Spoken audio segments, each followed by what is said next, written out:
महाविकास आघाडीच्या वतीनं कांदा उत्पादक शेतकऱ्यांच्या मागण्या सरकारपर्यंत पोहोचवण्यासाठी जे रस्ता रोको महामोर्चा या ठिकाणी होतोय, त्या निमित्ताने उपस्थित सर्वच मान्यवर आणि जिल्ह्यातून आलेले सर्वच कांदा उत्पादक सर्व शेतकरी बंधू भगिनी, मी जास्त बोलणार नाही. घामाने कष्टाने रक्ताचं पाणी करून शेतकरी कांदा पिकवतोय. हा मतदारसंघ किंवा नाशिक जिल्ह्यामध्ये सगळ्यात जास्त कांद्याचं उत्पादन होतोय.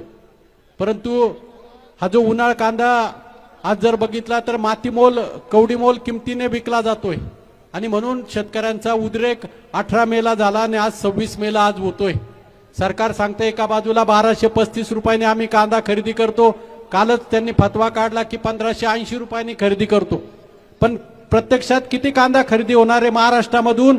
फक्त 2 लाख मेट्रिक टन.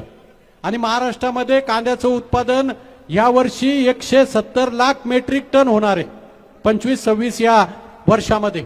आणि मग जर 2 लाख मेट्रिक टन खरेदी करणार असेल तर 1% सुद्धा खरेदी त्यांची होत नाही. म्हणजे 99% कांदा हा मातीच्या मोलामध्ये कवडीमोल भावामध्ये विकला जाणार आहे. आणि म्हणून आपल्या सगळ्यांची मागणी आहे की सरसकट कांद्याला 3000 रुपये हमीभाव दिलाच पाहिजे. 3000 रुपये भावाने कांदा खरेदीच केला पाहिजे, अशा प्रकारची मागणी या निमित्ताने करतो. मगाशी ताईंनी सांगितलंय खताच्या किमती वाढल्या, डिझेल मिळत नाही, शेतकऱ्यांची कर्जमाफी झाली पाहिजे, सगळ्या शेतीमालाला भाव नाही. दुसऱ्या बाजूला जी नाफेड आणि NCCFच्या माध्यमातून खरेदी चालली ती खरेदी अत्यंत फसवी आहे.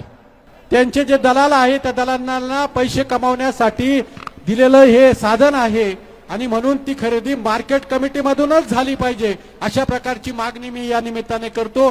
आणि 2 लाख मेट्रिक टन नाही तर यांनी 25% म्हणजे कमीत कमी 8-10 लाख मेट्रिक टनाची खरेदी कांद्याची करावी आणि उरलेला माल हा देखील 3000 रुपयाने खरेदी करावा, अशा प्रकारची मागणी मी या निमित्ताने करतो. मगाशी शोभाताई बोलत होत्या की आपण 2024 मध्ये कांदा उत्पादक शेतकऱ्यांनी जसा दणका दिला या भागामधून वाजे साहेब असेल, मी असेल, शोभाताईंना निवडून दिलंय. आणि म्हणून माझी विनंती की आपण जो विश्वास आमच्यावरती टाकलाय लोकसभेमध्ये सातत्याने शोभाताई असतील, वाजे साहेब असतील, मी असेल, लंके साहेब असतील, आम्ही सगळेच महाविकास आघाडीचे सगळेच खासदार त्या ठिकाणी प्रश्न विचारतोय, पायऱ्यांवरती आंदोलन करतोय आणि येणाऱ्या अधिवेशनामध्ये देखील आम्ही तुमच्या पाठीमागे राहून आपला प्रश्न कसा सातत्याने सुटेल यासाठी प्रयत्न करू. एवढाच या निमित्ताने बोलतो आणि थांबतो.